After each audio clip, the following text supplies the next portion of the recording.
Olá pessoal, meu nome é Letícia, eu sou mestre em Reiki, estamos no canal Núcleo Espiritual Jardim de Yoshua. O nosso Evangelho segundo o Espiritismo de Allan Kardec de hoje, por Cláudio Damasceno Ferreira Júnior, da editora Besouro Box, sexta edição, que é esta. Ele nos traz então, capítulo 5, Bem-aventurados os aflitos. Bem-aventurados os que são pobres, pois será deles o reino dos céus. Bem-aventurados os que têm fome, porque serão saciados. São felizes os que choram agora, pois irão rir. Lucas capítulo 6, versículos 20 e 21. Mas ai de vocês ricos que têm sua consolação no mundo. Ai de vocês que estão saciados, pois terão fome. Ai de vocês que estão rindo agora, porque irão gemer e chorar. Lucas capítulo 6, versículos 24 e 25. Bom, se a gente for levar ao pé da letra, falando na questão pobre e rico que é citado aqui, hoje nós temos muitas pessoas, e ainda mais em função da pandemia, que estão passando por dificuldades porque perderam o trabalho, porque tiveram que morar na rua porque perderam moradia, não tem mais uma mesa farta ou até nem tem o que colocar na mesa, precisam depender da boa vontade alheia de estar pedindo para os outros, e aí até precisando de auxílios governamentais, pessoas que perderam bens para poder vender, para ter dinheiro, ou porque não conseguiram pagar.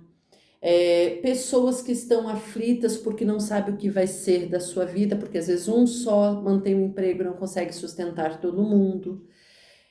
Mas a pobreza, gente, ela não é só essa. A pobreza fala muito de uma ignorância, de uma falta de conhecimento. E dessas pessoas que não têm conhecimento de uma forma consciente, porque elas ainda não conseguiram ter acesso a ele, porque elas ainda não despertaram para isso, elas são menos culpadas de coisas erradas que fazem, porque fazem de uma forma inconsciente, fazem sem saber o que estão fazendo e o grau das consequências das suas atitudes em relação àquela pessoa que é rica, que é abastada tanto no sentido material, que tem para o supérfluo e que muitas vezes exagera no supérfluo. Então não basta comprar uma roupa, eu vou comprar vários pares de sapato que talvez eu nunca use, pelo simples fato de comprar, pela compulsão de comprar para dizer que tenho, ou só roupas de marca que a gente sabe que é muito mais caro. Não estou dizendo que não é lícito, você trabalha, você ganha,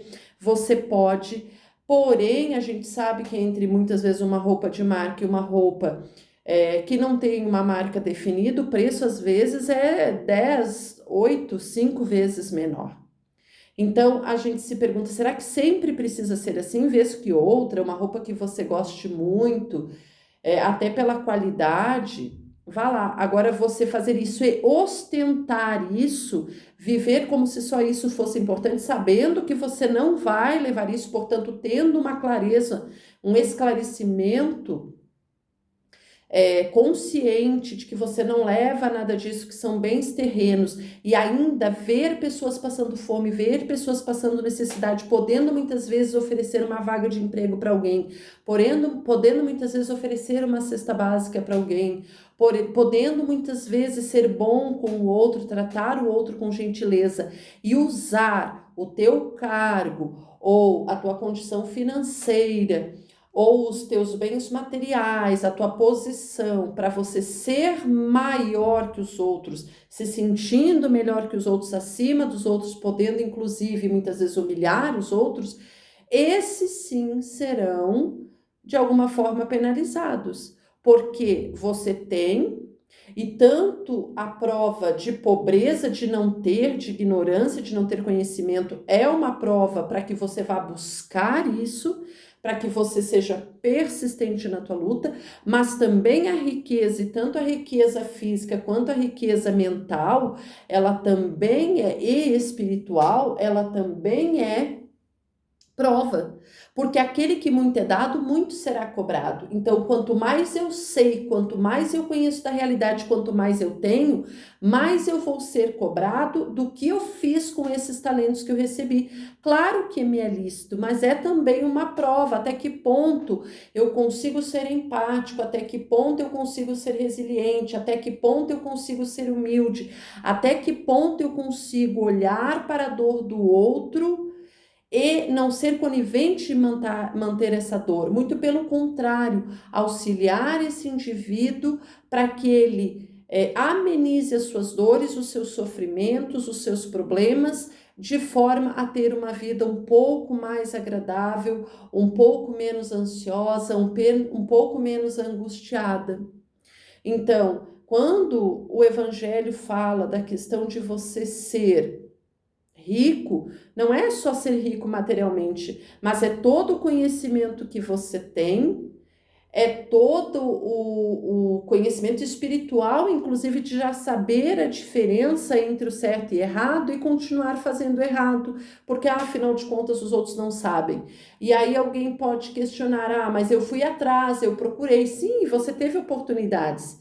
Então vamos lembrar que nós fazemos um processo de projeto reencarnatório antes de vir e que aquela pessoa que hoje está pobre, que hoje não tem conhecimento, ela pode ter optado por isso para ser um instrumento no teu caminho, para você ser mais humilde e ajudá-la. E quando ela voltar para o outro lado, ela vai lembrar de tudo. E aí vai te ser perguntado o que você fez da prova que te foi colocado e que muitas vezes é uma pessoa que você não gosta, não quer ter lembranças nessa vida porque não gosta da pessoa, não vai com a cara da pessoa, e lá do outro lado ela ser uma pessoa muito estimada por você, porque a gente, quando reencarna, a gente perde a memória.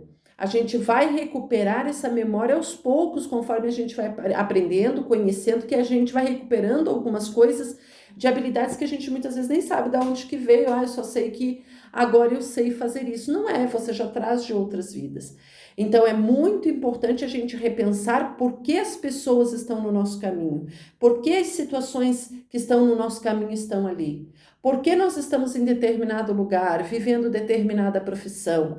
Nos é esperado fisicamente, mentalmente, emocionalmente, espiritualmente, que a gente dê conta de superar as dificuldades, de superar os limites, de avançar dentro das possibilidades, mas de refletir que nada acontece por acaso, então ninguém está na tua vida por acaso, nenhuma situação se coloca na tua vida por acaso e você não está em lugar nenhum, em momento algum, por acaso. Tudo tem um motivo para estar acontecendo e é claro que as tuas escolhas farão toda a diferença nesse processo. Para você se endividar, arranjar um karma e ter que voltar, né? E aí talvez numa condição que você não gostou do outro, não valorizou no outro, e também a questão de você muitas vezes ser cobrado, porque você vai ser cobrado por você mesmo. Quando você desencarna, é a tua consciência que recupera toda a memória, que lembra de tudo e que vê muitas vezes a cilada que se meteu das escolhas que fez e que já não dá mais para modificar, porque o passado não dá para modificar. E aí, para você fazer, você vai ter que conseguir uma oportunidade de reencarnar de novo para poder vir e quitar os débitos, se a pessoa quiser vir com você ainda. Porque aí você pode não vir com ela e querer pagar com outras pessoas que são bem piores do que ela. Não é? Então vamos aproveitar as oportunidades, a nossa riqueza física, mental, espiritual, moral, emocional, de estar bem, claro, às custas do nosso esforço, do nosso empenho, da nossa busca, mas não só, ela serve para que a gente seja mais evoluído. E sendo mais evoluído, a gente possa auxiliar aquele que está passando por dificuldades, não que ele não seja tão evoluído, mas que naquele momento precisa de nós. E isso é a expressão do amor incondicional, essa é a expressão da verdadeira caridade, quando eu olho para o outro, percebo a necessidade do outro e tento ajudá-lo. né? Principalmente quando ele pede. Quando ele não pede, fica mais complicado. Às vezes a pessoa não quer e talvez ela precise administrar também um orgulho, né, de reconhecer que precisa de ajuda. Porém, a gente pode fazer, então, uma palavra amiga, um abraço, uma indicação para alguém, tudo isso também é um esforço que a gente faz para usar as habilidades, os recursos, as ferramentas que nós temos nessa vida, conquistadas por nós, obviamente, né? Para que a gente possa efetivamente superar as nossas dificuldades e ajudar aquele que está a caminho conosco a superá-las também. Eu separei hoje a carta xamânica, né, dos animais de poder, e aí veio novamente o sapo, foi uma carta que já veio há algum tempo atrás, né? O sapo, ele canta a canção da chuva que limpa os campos e faz assentar a poeira da estrada. Situado no leste da roda mágica, o sapo tem afinidade com a energia da água, ensinando-nos a louvar nossas lágrimas, pois estas purificam nossa alma. Às vezes a gente está triste e não quer chorar, né? Mas às vezes é necessário para a gente conseguir cumprir o luto que uma situação, independente de qual seja, está trazendo para nós. Né? E também é importante saber quando essas lágrimas devem cessar e você deve seguir em frente. Todos os rituais e as invocações envolvendo o uso da água pertencem ao sapo. Se o sapo saltou para as suas cartas hoje, isto pode significar que você necessita de uma boa limpeza mental. Vamos limpar aí o que já não faz mais sentido: ódio, raiva, mágoa, rancor, apego. Vamos limpar aí crenças limitantes, votos de pobreza feitos no passado, a escassez, né? Aquelas famosas frases que a gente diz e que contrariam totalmente a lei da atração universal de prosperidade: não posso, não consigo, não sei, não quero, não vou, não faço. Tudo isso, gente, são bloqueios que a gente coloca na nossa vida. Então, eu ainda não tenho as ferramentas, eu quero sim mais tarde. Vamos mudar a forma de falar. O pensamento, ele tem uma força muito grande. E quando você expressa o teu pensamento em palavras, você potencializa esses pensamentos. E aí é quase como se você criasse aquela realidade numa outra dimensão e você passa a viver naquela dimensão acreditando nela. Então é muito importante que a gente vibre situações aí mais favoráveis, tá?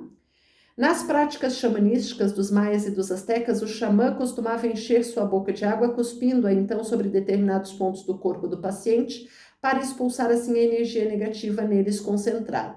Ao fazer isto, o xamã mantinha de forma firme no pensamento a imagem do sapo, no intuito de viabilizar a cura e o imediato preenchimento do corpo do paciente com energia positiva. Claro que era uma prática cultural, né, gente? Quando a gente chega em casa estafado de um dia de trabalho, suado de um calor, né? Ou com aquele frio, um banho renovador que te harmoniza, que te equilibra, que te descansa, que te relaxa, faz toda a diferença, né? Você tomar uma água quando está com sede, você ter água para lavar tua roupa, limpar tua casa, puxar a descarga do seu banheiro. Tudo isso é importante, a gente só aprende a dar valor às vezes quando não tem, né? E a água do nosso corpo, repor a água do nosso corpo, às vezes a gente está desidratado, está desanimado, começa a ficar doente, nem sabe do que é. É a água que está faltando no nosso corpo. 60% do nosso corpo em média é água. Tem órgãos que têm mais de 90% de água, então é importante que a gente reponha, porque faz parte da composição. A água participa da quebra de substâncias, ligando e desligando ligações químicas que permitem a formação de substâncias que nós precisamos, né? A água transporta substâncias porque ela dissolve substâncias, então vamos fazer uso da água e fazer com responsabilidade. Então, em épocas de seca, também vamos evitar desperdiçar, porque não há necessidade, nós temos que aprender a pensar no outro. O que para nós é abundante, para o outro pode não ser, e a vida é uma roda, né, gente? Ela gira, hoje a gente está em cima, amanhã a gente está embaixo, vamos aprender a dar valor e fazer o certo, né? A negatividade toma conta quando você recusa a si mesmo e o espaço e o tempo necessários para adquirir um novo ponto de vista. Então, vamos limpar a nossa mente de crenças limitantes e aprender que as coisas mudam e que está certo a gente mudar de pensamento também e reconhecer que estava errado. O sapo na posição contrária é um presságio de desastre iminente caso você não dê uma parada para inebriar-se com o aroma dos lírios, comer algumas moscas, nadar um pouco no lago, pegar um solzinho na relva e coachar o canto da chuva para que esta possa lavá-lo e trazer a plenitude ao seu espírito. O que isso quer dizer, né? Quando você não para meditar, para descansar, para refletir, para ponderar as suas considerações, seus pensamentos, suas atitudes, você estagna, porque aí você passa a viver no automático e às vezes você só vai perceber tarde demais, quando já não puder reverter algumas coisas, quando algumas pessoas já cansaram e saíram da tua vida, o quanto os teus pontos de vista estavam errados e às vezes não é mais possível recuperá-las, né? Então, muito importante a gente fazer uma análise final de noite. Onde é que eu estou errando? Onde é que eu estou acertando? Né? Procurar ser humilde quando a gente recebe uma crítica também é muito importante, mas claro, ponderar até que ponto essa crítica realmente é construtiva, tá? Então, vamos trabalhar um pouquinho o sapo aí na nossa vida, ok? Lembrando que eu mando reiki toda noite à distância, então quem quiser receber o reiki, deixa as iniciais do seu nome ou o seu nome completo, não precisa deixar o porquê, porque o reiki, ele é uma energia de universo inteligente, ela vai para quem precisa, não é? Que esteja aberto, claro, por isso tem que ter autorização, e que, então, vai para o que você precisar. Se quiser curtir o vídeo, eu agradeço, se quiser compartilhar o vídeo, também agradeço, se quiser deixar seus comentários no vídeo também serão bem-vindos. Se quiser se inscrever no canal, seja bem-vindo. Eu agradeço imensamente a atenção, desejo um final de semana maravilhoso. Nos encontramos amanhã no próximo vídeo. Gratidão.